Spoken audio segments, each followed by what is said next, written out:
আজকে আমি তোমাদের জন্য বানাচ্ছি নারকেলের দুধ দিয়ে হাঁসের ডিমের কোরমা।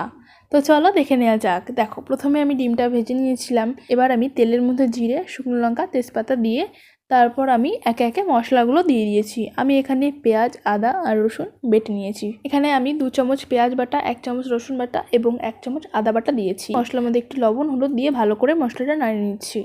তো দেখো, আমি নারকেলটা ভালো করে মিক্সচারে করে নিয়েছিলাম। এবার দেখো, এর মধ্যে আমি একটু জিরের গুঁড়ো দিয়ে দিচ্ছি, আর একটু গরম মশলা গুঁড়ো, একটু লঙ্কার গুঁড়ো, আর দিয়ে দিচ্ছি কয়েকটা কাঁচা লঙ্কা। মশলাটা যখন এরকম তেল ছেড়ে দেবে তখন বুঝবে যে তোমাদের মশলাটা হয়ে গেছে। তো দেখো, আমার মশলা থেকে তেল ছেড়ে গেছে আর মশলাটা বেশ টেনেও গেছে। তো আমি এই মুহূর্তে নারকেলের দুধটা এর মধ্যে দিয়ে দিচ্ছি। তারপর আমি একে একে ডিমগুলো দিয়ে দিচ্ছি। দেখো, আমার এটা হয়ে গেছে প্রায়। এখন আমি উপর থেকে একটু গরম মশলা ছিটিয়ে দিচ্ছি। তো অবশ্যই তোমরা কমেন্ট করে জানিও এই রেসিপিটা তোমাদের কেমন লেগেছে।